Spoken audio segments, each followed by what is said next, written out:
Welcome back to Key Talk Media. This show's Key Talk. Check it out, man. All right. Have y'all listened to my voice right now? Make sure y'all hit that like button for me. I really need y'all to hit that like button. It helps me out a lot. Anyways, now before I start the video, I do want to give a shout out to Block Up for your clothing brand. Y'all talking about that's what I'm rocking today. Probably one of the hardest, if not the hardest shirt that I've actually y'all talking about rocked on stream. Anyways, now it's a whole lot of stuff going on inside. Also, I'm going to put the link below for y'all to get some Black California merch. Anyway, so it's been a whole lot of stuff actually going on inside of DFW. First of all, I told y'all in a previous video that Go Yayo, the 4E head honcho, had got released, and it does look like on his first day out, he did it for none other than Get Money Lil Ronnie. And when I say he did it for Get Money Lil Ronnie, we'll get into those details. But also, there was a shooting that actually took place inside of Dallas, Texas. We'll talk about that a little bit later too. Anyways, let's jump right into it. So up first, we're going to kick it off with the whole 4E head hunter Go Yayo news that's actually circulating, right? So it does look like that, of course, Go Yayo, this is the new Yayo look, I'm talking about, since he done actually made it out of jail. He got this done growed all out. I'm talking about the hair done growed all out too. Anyway, so they was at the club. Of course, that's Beto right there. I don't know who that is right there, but I do know that that is Beto. I'm talking about, obviously, but this whole crew is with the 4E head honcho. Now, they was at the club, and as you can see him at the club, let me press play for y'all. Y'all can see that it says, "Long live Lil Ronnie." I'm talking about, it's only right that Go Yayo do something like this his first day out of jail. Of course, you got people in the comment sections like, he gotta go slide a little run. Which I gotta understand is the dudes that did this are in jail right now, and they're literally facing the death penalty. I'm talking about anyway. So with that being said, I'm actually going to take it to the comment section and read some of the comments from y'all. So fire emojis first, right? The next is Lama. He always keep a straight face talking about some dice. Oh, that's because in the next clip, if I press next, it's actually Lil Ronnie letting y'all know that he is the best gambler in Texas. I'm talking about, you better check the gambling stats to know that he's actually the best gambler in Texas. I'm talking about. Anyways, the next comment says he's back. Rest up, family. Hood Fan USA. Didn't he rob the dice game? That's just one of the rumors that was going around. Nobody knows if it's actually true or not. Then, of course, the next comment says, why did he get killed? What beef did he have that made them boys run down on him like that? Who was his worst? And I don't know. That sounds like some questions and stuff that the police and 12 of them is actually answering right now. Then, of course, the next comment says, buying a sign is putting on for your mans. The bar is in hell. I don't know what in the blue hell this dude mean by this comment. I think I do know what it mean by this comment. But what I have to say to this, Yayo gave Ronnie baby mom money to put the repast together after the funeral, and she thanked him on her IG. Hella low. So listen, fam. The comment section is probably the most toxic, worst place that you can actually look at if you're a rapper and you read them comment section, right? Why? Because the comment section is full of a lot of people, and it's not me saying that this person that said this ain't about that, because I don't know who Buddy is, what he like, or none of that at all. But what I will say is most of the people inside the comment section that's either telling the rappers to go slide or making fun of the rappers in any type of way that it be, like a lot of times they not like that. Somebody unalive they homie, they not gonna go slide, but it's just all entertainment. So they're trying to tell not the sliding, but just the fact of them typing is their entertainment. I'm talking about. But like I told y'all, the dudes that did this is literally in jail facing the death penalty for double murder. I'm talking about. Anyways, I'll read a couple more comments, then we'll get to the next topic. Yayo, go on and get your CDL, bro. It's over. 4E. Yayo. So, of course, you're going to have some people hating inside the comments as well as talking about people that's ready looking forward to it too. Talking about, as you can see at the top, fire emojis, people saying he's back, blue hearts, and all that as well, right? Anyways, but Yayo cannot let the internet get to his head. He got the opportunity right now. He just pretty much got released. He ain't got to deal with the probation. I don't think he got to deal with the probation stuff no more. And then also on top of that, he ain't got to deal with just really going back to jail unless he do something he ain't supposed to be doing. What I would suggest. See, Trap Boy Freddy says something very genius inside of one of his interviews, right? So I think the interviewer said something about security or something, and Trap Boy Freddy was like, "I now have security." Talking about, and then the guy asked him like, "How do you feel about if the internet say, oh, he got security now?" And Trap Boy Freddy was like, "To be honest, I legally can't carry no gun no more because I believe he got a felony charge, so I can't legally carry no gun no more. So security is the next best option." I will say security ain't the next best option. The security is the first best option. I'm talking about, but of course, inside the streets, a lot of people just have their homies with them and their homies be their security. However, you're at a disadvantage with that. Why? Because I think people is less likely to try you or do something to you or try to do anything to you if you have like actual legit security with you. But a lot of artists don't want to do that because they believe that, hey, people might say that I got the police with me or I got this with me. No, the smartest thing that rappers can do is actually have some type of security. I don't know. Well, I do know why they typically don't have, but I think that's the smartest thing for you to do. I think it was smart that even Trap Boy Freddy got security. I'm talking about, even though Trump is talking about made an executive order to try to give guns back to those who have felonies and stuff like that. But I think the smartest thing to do is have security. But you can see who is in the building with them. I'm talking about Beto and of course some other people that we can't see as well, right? Anyways, I look forward to seeing what Yayo is about to do. I'm talking about, I hope he do the smart thing, the right thing, focus on the music. Actually, put all the pain that he feeling, because I know he's feeling a lot of pain. Put all that pain into the music. Like that song Sun that he dropped is a hard song. You know what I'm talking about? People saying like, oh, we can feel that pain in Go Yayo right now. That's the type of music that we want to hear. You know what I'm talking about? And I do believe that is the type of music that Buddy should be making. You know what I'm talking about?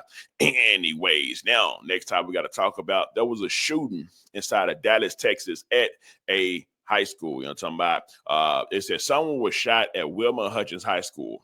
The new era of YNs don't give a care about location, even if it increases the chances of getting caught. We're going to take a deeper look inside this, right? Why? Because they're saying that the shooter is actually on the run. First, let me read the comment section, then we're going to read it deeper into it, right? It says, red and shake my head. Oh, shit, not again. So the YNs is sliding. The YNs sliding so much, fam. It's almost as if 12 of them don't give a blue hell. Kind of like 12 of them like, go ahead and wipe each other out. That's what y'all want to do. You know what I'm talking about? But for the person to shoot inside of a school, he got to not occur at all anyways. Why? Because what 6 o'clock we hold up. What are the chances of you getting caught after doing a shooting inside of a school? Extremely high. They continue to follow. Hold on. Yeah, extremely high. They're going to look out for you. They're going to look for you, not look out for you, but they're going to definitely look for you. You know what I'm talking about? Because you did a shooting at an actual school. But we're going to read a little deeper into it to see what 12 of them had to say about it. Anyway, so as we take a deeper look to the shooting, it says Wilmer-Hutchins shooting suspect on the run. 3 students shot. Buddy came in there and shot 3 students. Now, I don't know if it was 3 of his ops or if it was just 3 people that actually just end up getting shot, but maybe we'll figure out some of the details inside of this article that I'm going to read. So it says 4 students were injured, including 3 with gunshot wounds after a shooting at Wilmer-Hutchins High School in Dallas on Tuesday afternoon, officials say. The school is the same one where a student was injured in a shooting in a classroom last year. So, hey, this school always having shootings. You're talking about William-Hutchins High School. Not only they always having shootings, they always in the news for something that's going down there. You know what I'm talking about? I would imagine that they got some type of metal detector that you got to walk through. Most schools in the hood got metal detectors that you got to walk through in order to even get inside the school. So now how hard they watching them metal detectors and listening to those metal detectors, I don't know. But if it seems like a school keep on getting shot up, I would imagine they will be doing something to take other measures and standards to try to stop it. Anyway, so the next comment says, students were seen evacuating the main school building after the shooting was reported to authorities around 1 p.m. I turned around and all I heard was 7 gunshots. I grabbed the teacher and ran in the room, said student Patrick Campos. Everybody was running. Officials with Dallas Fire Rescue confirmed the injuries and said the patients' ages were 15 to 18 and had injuries that range from serious to non-life-threatening. Today, as we all know, the unthinkable has happened, said a DISD Superintendent Stephanie Lizaldo. And quite frankly, this is just becoming way too familiar, and it seems not to be familiar. So that's just their way of saying this is happening too much. You know, somebody else just got shot here. Now somebody else got shot again.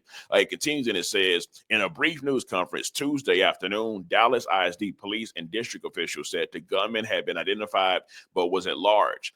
So they identified him, but he is at large. The suspect's identity has not been made to the public. Now, the reason why I hadn't made to the public, I would only imagine that it's because he's a minor or something like that, because what in the blue hell would they not release the identity of a shooter, of a school shooter that shot 3 people to the public? I don't know.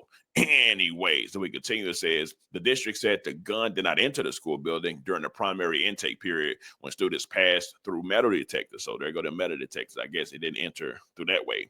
He says DISD officials would not say how the gun made its way into the building or what happened in the moment before the shots were fired. Doesn't make sense at all. Why would they not give this information out? Why would you not? Oh, they want them to have themselves looking good, probably. They don't want to say, this is how I got inside. We had the side door was open and all that. I don't want to do that. I'm talking about the next comment says, we do have the identity of a suspect, but as I mentioned earlier, this is still a very fresh and fluid investigation. So I don't have any of the information regarding what led up to the shooting, said Assistant Chief Christina Smith with DISD Police. Now, I do want to say that like the person that did this is probably doo-dooing in their drawers right now. But at the same time, it's kind of like, are they doo-dooing in their jaws right now? Because they did it at school knowing that they would get caught, knowing that they would get identified. I'm sure they didn't have on no ski masks and nothing like that. But hey, man, when you see the ops, spot the ops, you got to drop the ops. I guess that's how it is, right? Anyway, so it continues. It says a district leader said classes will be canceled at the high school through the rest of the week, and counseling will be made available to anyone struggling after the shooting. It says, I heard 6 shots. Students recount shooting inside of Wilmer-Hutchins. So I do want to watch this with y'all. Let's see what it's talking about. Thank you for joining us at 6 o'clock. We continue to follow breaking developments after a school shooting in Dallas. The shooting happened early this afternoon at Wilmer-Hutchins High School. At this hour, police do not have a suspect in custody. Investigators say 4 students were shot, 3 suffering gunshot wounds. The other was grazed by a bullet. They are all expected to survive. Again, the suspect has been identified, but is not in police custody. The Dallas ISD superintendent addressed the media less than an hour ago. Here's what she had to say. Today, as we all know, the unthinkable has happened, and quite frankly, this is just becoming way too familiar, and it should not be familiar. We have team coverage tonight. As you can imagine, parents and students were visibly shaken in the aftermath of the shooting. We start with NBC5's Alicia Barrera, who has that part of the story. Alicia? Brian, there was really no hiding it for these parents. They were frantic, many of them losing their composure. They tell me that they were first notified of the shooting that happened inside of the school through a text message by their student. Later came the alert from Dallas ISD to their phones, but still it would be hours before they were able to be reunited with their student.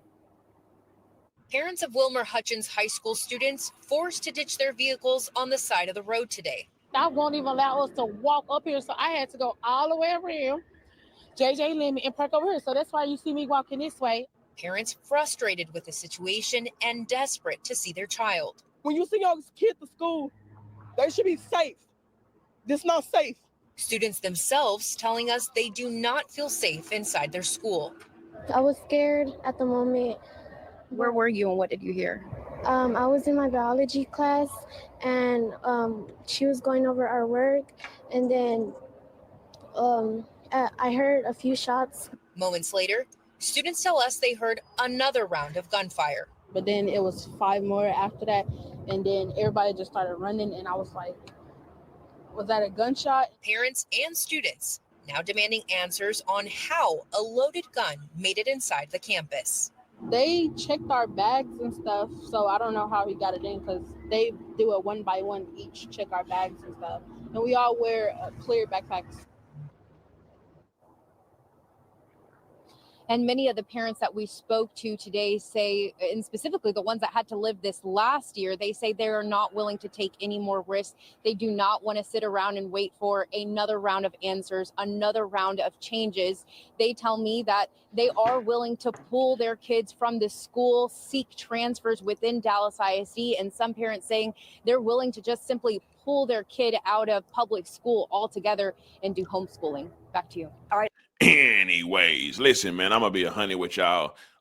taking your kids out of the school and taking to the public school should have been an option that a whole lot of parents should have been doing a whole long time ago. Why I say this? Because this has been going on for a whole long time. People been getting shot up at schools. You know, talking about, of course, you know, the YNs out your gang banging, the YNs out your taking care of business on their own terms and their own standards, not caring about the life of nobody else that's in the way of whatever they trying to accomplish at that particular time. You know, talking about. Now, speaking of the YNs taking care of business and handling business on their own terms, a cold case inside of DFW, specifically Dallas, Texas, has been reopened. Well, I don't want to say reopened, but now it's being reinvestigated, but it's being thoroughly reinvestigated, almost as if they was waiting for the right time to reinvestigate this case. You know what I'm talking about? Anyway, so none other than Roy Lee. Now, of course, you're from the DFW, from Dallas, you definitely should know who Roy Lee is if you tapped in with the Dallas music scene or the entertainment scene inside of Dallas. You know what I'm talking about? It looks like Roy Lee, you know, talking about Roy Lee was shot and killed, but he wasn't like shot and died at the same time. He was shot and then he like died like a few weeks later from complications of that shot, of that wound. You know what I'm talking about? Now, this guy right here was Mo3's partner.